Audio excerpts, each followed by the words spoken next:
2022 election को लेकर जो है कई राजनीतिक पार्टियां जो अब सरगर्मी पे उतर गई हैं, मतलब कई तरीके से अपने प्रचार कर रही है जो आने वाले इलेक्शन में उसका सपोर्ट रहे। तो हरियाणा की अगर बात करें तो किसान आंदोलन का जो अब इलेक्शन के ऊपर जो है, क्योंकि सभी किसान नाराज हैं भाजपा से, कोई सरकार सुन नहीं रही, तो इस पर क्या असर रहेगा? देखिए, असर तो विनय जी आने वाला समय बताएगा। अभी हमारे हरियाणा में बाई इलेक्शन है 30 तारीख का एलनाबाद का, जो अभय सिंह चौटाला जी ने जो वो किया था, क्या कहते हैं, अपना रेजिग्नेशन दिया था इसके प्रोटेस्ट में, फार्मर्स बिल्स के अगेंस्ट में दिया था। अब उसका बाई इलेक्शन है। और देखिए, मुझे जो सबसे इसके अंदर जो फनीएस्ट पार्ट लगा कि बीजेपी को कोई कैंडिडेट नहीं मिला, उनको इंपोर्ट करना पड़ा। कांडा फैमिली से उसके भाई को ज्वाइन किया जाता है। वो कांडा साहब ने अपनी एक पार्टी बनाई थी, वो पार्टी से बना के और उसके छोटे भाई को वहाँ से इलेक्शन लड़वाया जा रहा है। और उसकी भी, हालांकि मेरा नहीं जाना हुआ, बट जो मुझे मालूम पड़ रहा है, जितनी वहाँ का मीडिया दिखा रहा है, जितने व्हाट्सएप पे चल रहे हैं, जितने छोटे छोटे वीडियोज आ रहे हैं, या जो अपना फ्रेंड सर्कल रिपोर्ट दे रहा है कि काफ़ी हालत उनकी ख़राब है, काफ़ी माली हालत ख़राब कर दी है। स्पेशली किसानों ने, देहात ने, और इवन शहरी एरिया में भी लोग काफ़ी नाराज़ हैं। तो सर बात करें अभी दूसरी तरफ आते हैं कि जो लखीमपुर कांड जो हुआ था, उसके बारे में क्या विचार है? अगर आप मेरे विचार जानना चाह रहे हैं तो विनय जी देखिए, हमने कहते हैं मैंने अपनी लाइफ में जलियांवाला बाग वाला जो कांड है वो नरसंहार तो देखा नहीं था, लेकिन इसको नरसंहार को ज़रूर देखा है। इंसान के, मतलब गाड़ी के नीचे कुत्ता बिल्ली आ जाए, मतलब आप चूहा आ जाए, मतलब आदमी की एक खुद की भी कॉन्शियस होती है। गाड़ी रोकता है, देखो यार क्या आ गया, मतलब कुछ भी आ जाए, इंसान, कुत्ता भी दो गलती से आ जाता है तो वो हाय तौबा मच जाती है। और यहाँ तो इंसानों को इस तरीके से कुचला जा रहा है। पूरे वर्ल्ड मैप पे इंडिया की क्या बदनामी हुई है, और वो भी स्टेट होम मिनिस्टर, जो केंद्रीय राज्य मंत्री के बेटे द्वारा किया जा रहा है। उसके साथ में एक और पहले एक मेंबर पार्लियामेंट अखिलेश जी थे, उनका भतीजा है, एक टीम है। और उसके बाद वो सम्मान देने के बाद आता नहीं है, नेक्स्ट डे जब उसको मीडिया का और अपोजिशन पार्टीज का इतना दबाव आ जाता है तो तब वो इन्वेस्टिगेशन ज्वाइन करता है, उसमें भी कॉपरेट नहीं करता है। मतलब हद होगी विनय जी। इसीलिए हमारी दुनिया के अंदर कई मुद्दों के ऊपर बहुत ज़बरदस्त छवि खराब होती है। तो हम इलेक्शन की ही बात करते हैं, तो जिस तरह से अब यूपी का इलेक्शन और पंजाब का इलेक्शन है, किसान तो हर जगह से ही नाराज है, तो इन दोनों स्टेट्स के बारे में भी क्या कहेंगे? पंजाब का क्या असर रहेगा और यूपी का? देखिए, पंजाब में तो मुख्यमंत्री जो बने हैं अपने चन्नी साहब, जो नए मुख्यमंत्री बने हैं कैप्टन साहब को रिप्लेस करके, उन्होंने तो खुल्लम खुल्ला कहा मेरे लिए सबसे पहले किसान सर्वोपरि है। और जहाँ तक हरियाणा की बात है, हरियाणा के अंदर तो मुझे नहीं लगता कि कोई बीजेपी वाले कहीं जा पा रहे हैं या कहीं रैली कर पा रहे हैं, या इवन प्रेस कॉन्फ्रेंस भी पुलिस कस्टडी में कर पा रहे हैं। तो ठीक है, अपनी पार्टियाँ तो अपनी जैसे है, पार्टियाँ तो चलती रहेंगी, चाहे वो बीजेपी है चाहे बीजेपी की सहयोगी पार्टियां हैं, वो तो उनका काम है चलना, क्योंकि ऊपर से हाईकमान के इस तरह के आदेश है कि जाएं और आप तो हमेशा इसके बारे में पॉजिटिव बात करें। अदरवाइज इलेक्शंस के अंदर बहुत ही इनको करारा जवाब मिलेगा, मतलब इतना करारा जवाब मिलेगा कि नहीं याद आ जाएगी इनको। आप मुताबिक जो है भाजपा अगर इस तरह से नहीं उतर पा रही है हरियाणा में किसानों के दिलों में, तो कौन सी राजनीतिक पार्टी है? देखिए वो समय बताएगा विनय जी।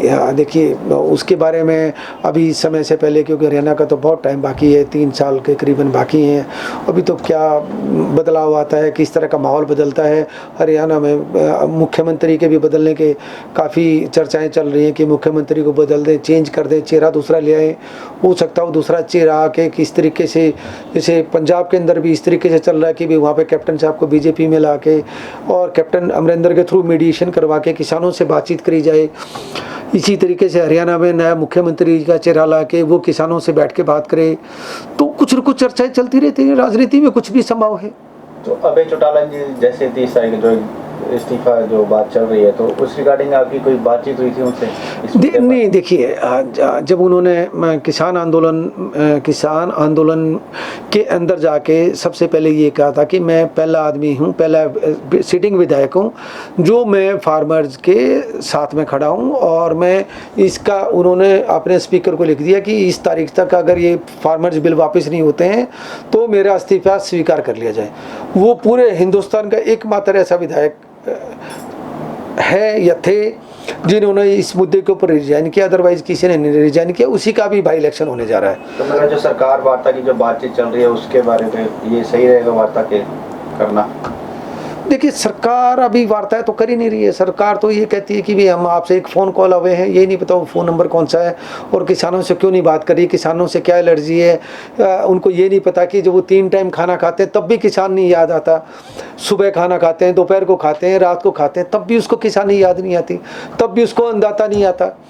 उसके बाद इसका ध्यान डाइवर्ट करने के लिए कभी श्रीनगर ले जाते हैं, कभी कश्मीर ले जाते हैं, वहाँ पे एनकाउंटर करवा देते हैं, वहाँ पे आम लोगों को मरवा दिया जाता है। तो मतलब ये कि कहीं पे डाइवर्ट अटेंशन कहीं न कहीं इस तरीके से कर देते हैं कि भाई आप फार्मर्स को, लखीमपुरी कांड को या हरियाणा के अंदर जो बीजेपी का हल किया जा रहा है, जो पंजाब के अंदर किया जा रहा है, उसके ऊपर से ध्यान अटकाने के लिए क्या कहते हैं, कोई न कोई J&K में या इधर उधर चाइना का कोई न कोई नया एपिसोड लाते रहते हैं, बस। और क्या है, अभी जैसे शाहरुख खान के बेटे का कांड ले लीजिए, ये सारा किसान आंदोलन से भटकाने का एक तरीके से मुद्दा था।